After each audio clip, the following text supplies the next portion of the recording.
lineup. Liverpool. No Ronnie Whelan and no John Barnes. At number 10, 20-year-old Steve McManaman, the youngest man in the match, returns after his injury in the semi-final 5 weeks ago.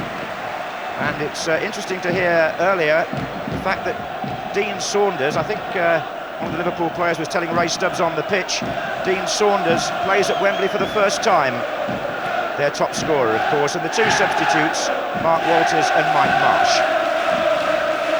As for Sunderland, as you've heard already, no doubt, Gary Owers wears the number 2 shirt in place of the injured John Kay. A place at number 6 for David Rush, who won't be 21 until next week. The unlucky man in the squad, really, Paul Hardiman, having played in every cup tie, he's now a substitute. And Rush, Hardiman, Rogan, Ball and Hawke, I think, are all new to Wembley, so there's perhaps a little less experience on the big occasion, as they would be from a second division side for Sunderland. Well, Mr. Brooking, I mentioned their lack of Wembley experience. 6 of their team did take part in the playoffs here 2 years ago against Swindon. And as we've said so often at moments like this, it all depends on what happens on the day, and we're off. And just bearing out the point that Alan Hansen made, it looks to me as though David Burrows, actually the kickoffs had to be retaken, somebody was in the wrong half, but it gives me a chance to say that David Burrows looks as though he's playing alongside Mark Wright at the kickoff anyway, and Steve Nicol possibly at left back. We'll pick that one up for you. Number 6 there is David Rush for Sunderland on the right-hand side. Here's Nicol now. Michael Thomas shoots, holds his head for skying it, but Tony Norman was very quick to his feet. Typical Liverpool move, was it? Ray Houghton comes inside on his right foot so well, just flicks it with the outside of his foot. Thomas making that deep run and tries to lift it over Norman because he's so close to him, spread himself well and lifted it over the crossbar. Outside him, still Johnny Byrne. But he got it on top. It took Armstrong to clear it. Corners of Liverpool. Saunders will take it, Mark Wright is trotting up. McManaman and Rush in the 6-yard box. Here comes Wright. It's come out to Thomas. In support here, Nicol. And now Mulby. Nicol again. And Wright still in there. And so was Rush. Dowers. He found the position superbly. Well, Saunders tried to curl it. It's come back to Houghton and now to Mulby. Liverpool making the play. McManaman, Saunders, up on the left, Steve Nicol. It goes to him via David Rush. Still Nicol. Deflection on the cross corner. Rogan. Oh, a skidder. Bruce Grobbelaar from Anton Rogan. And Grobbelaar may have collided with the post. He was onside, and what a good chance for the man who scored in every round. Liverpool were sleeping a bit, weren't they? Well, it was a half clearance. Everyone challenges, and a great header comes back across, and normally John Byrne would compose himself, even control it, and then pick his spot. He just snatched at it. That's what Wembley does for you. Gone wide off Mark Wright. The shot was by Bracewell, and the deflection could have gone anywhere to Grobbelaar's relief. It flew off Wright's foot, I think it was Wright, and went past the post. Yes, look at that. Grobbelaar was going the other way. It's a corner. Ball is up again.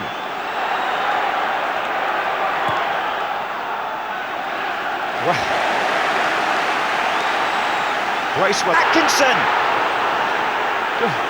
Liverpool are leading a charmed life in there, Trevor, aren't they? Davenport did terrific. It was almost as if everyone stopped. They thought there'd been a whistle or something, and Davenport toe-ended it, and Atkinson couldn't quite get the shot. But as you say, they're just about surviving at the moment, and Sunderland had a great 10-15 minutes, haven't they? Seems to be lining up something. They're, what, 30 yards out here. And it's going to come to Rogan. It's Rush again. And still, and here's Thomas, didn't quite make it. Oh, but hang on. The free kick's been given anyway for a foul on Atkinson. Nicol backing up. Armstrong's there. So is Grobbelaar. And Hours read which way he was going to go. And he didn't find either. Well, it was a good little dinky ball by Ray Houghton, wasn't it? With it.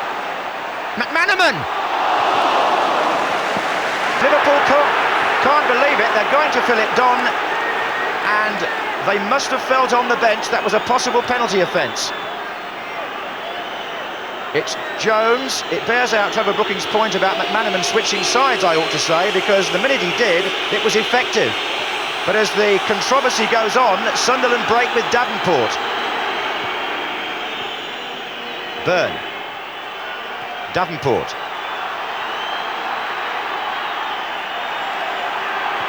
Through by Atkinson. What did you think about that?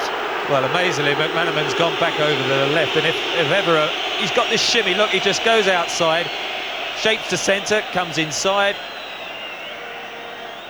then he just gets clipped on his heel. There's no, you couldn't see it from that angle. He caught his standing foot. It was definitely a penalty. As he slid in, Bracewell just blocked it. He got his standing foot and clipped him down. Definitely. Graham Souness looks on in admiration, and in the second minute of the second half, Liverpool have taken the lead in the cup final, and McManaman, who Trevor Brooking said would do more damage on the right than on the left, got the ball in, and Michael Thomas swung his right foot, and that goes down as one of the best cup final goals. Beautifully delivered, and what about this? Great finish. We criticised Michael Thomas a bit, the fact he lifted the ball over Tony Norman and the goal early on, but that was still only a half chance. Good play by Steve McManaman. Again, his instinctive, being able to jig both ways on his natural foot, and it opened up the Sunderland defence, but a wonderful finish, and Michael Thomas coming late, unmarked again, but a super strike into the far corner, and now... Then his ability to come inside, the lovely little flip of the ball. There's Thomas, that's a volley, and you couldn't see it placed better, could you? And the fact was, there were 4 Sunderland players drawn to him. And forces the corner. This is where it's being won at the moment, isn't it? Well, he's got that natural body that takes him outside the fullback. And of course, when that's your natural foot to the right, you should be over that side. On his left foot, he kept coming inside and getting blocked off through the middle. Houghton. There's the cross. Rushes up for it. This is a good test of Sunderland's resolve now, this next 10 minutes. Away, only as far as Molby. Molby's shot! Oh, and tipped over by Tony Norman. That was a magnificent save, a great shot. I mean, Molby just popped it up in a dipping volley, and he did very well. You can see it was going to just go under the crossbar, but he got his fingertips to it. Oh, and a bad pass by Steve Nicol has been intercepted by Peter Davenport, and Sunderland have a break on here with John Byrne down the right-hand side. They need people in the middle quickly. It's still Byrne. Free kick, is it? Well, Mark Wright's was the challenge, and Sunderland will get something for sure.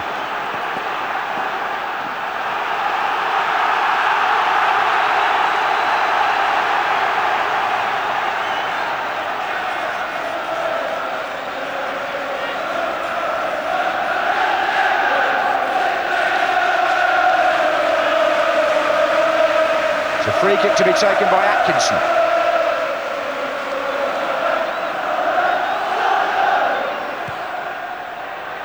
Armstrong's there. Chipped up, away from Wright, it's come to Nicol. I tell you what, we're nearly level with that, and that was very tight. Right. Rogan is there as well. Armstrong saying exactly where he wants it placed, and starts his run now. Bennett got half a flick on it and seemed to take it away from Armstrong. Now it's McManaman. Ian Rush, surrounded by 3 opponents. Rogan. And Rob Jones can get away here. In fact, they've got a man over. It's Rush on the ball.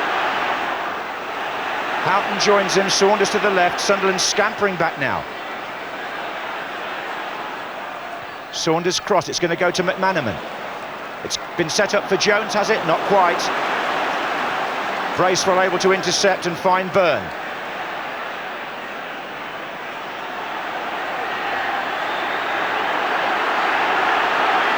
Byrne holding it up, waiting for support. Davenport now for Sunderland. Good tackle, Mark Wright. And Molby tries to put Saunders through with one searching pass. Bennett read it. Hours. David Rush makes a run down the right-hand side.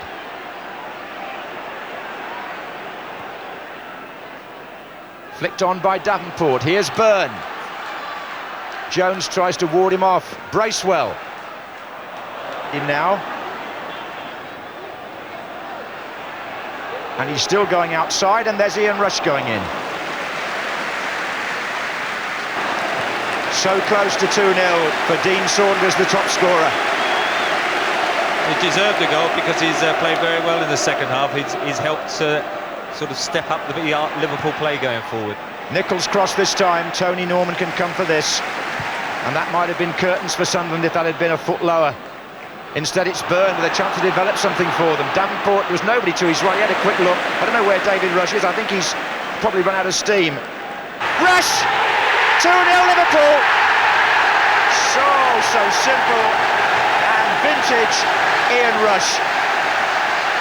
68 minutes gone and Liverpool go 2 goals clear in the cup final. And there's nobody that loves the Wembley scene better than Ian Rush. Saunders again involved, unselfish play from Thomas, and there Ian Rush, either side to choose from, tucked it away.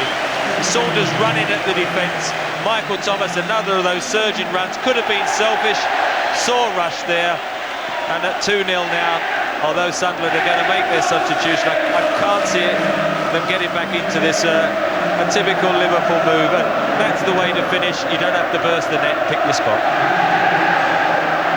Comes out, and here's Ray Houghton trying to knock it back from 45 yards, and Norman's in trouble here, and he's well, he saw the funny side of it. Ray Houghton attempting something there rather like Pele, or should we say Chris Waddle, who tried it in the last World Cup, didn't he? Amazing. Well, it's great thinking, Tony Norman, and there's first touch, didn't even stop it.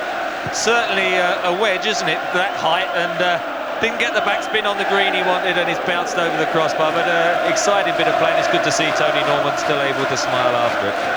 Before all the Arsenal supporters right in, Anders Limpard did that the other week, didn't he? And he found the net too, I believe. Jot and Tony Norman rocking on his heels. Just got that edge on the defenders, hasn't he, each time. It's forced a corner. McManaman, another one of those twisting runs. What I was going to ask you there was, do you think it will be just... Houghton back to a year and qualify again for Europe.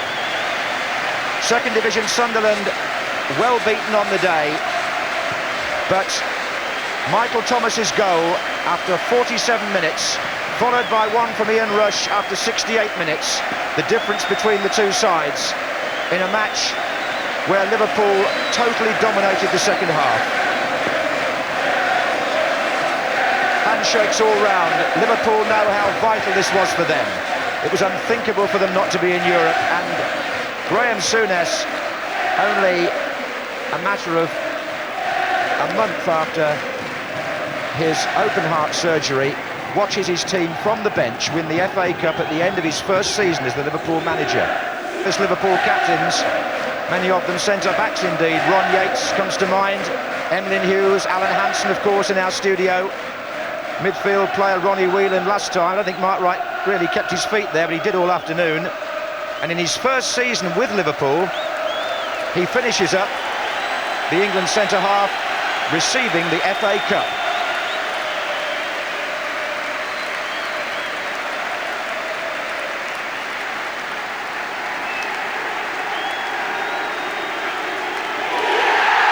Liverpool win the FA Cup for the 5th time, and in their centenary year as well.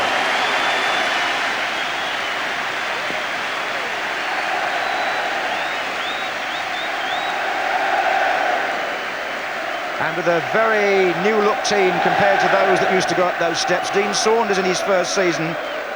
Oh. They're sending the cup all the way down the line. Michael Thomas, signed from Arsenal.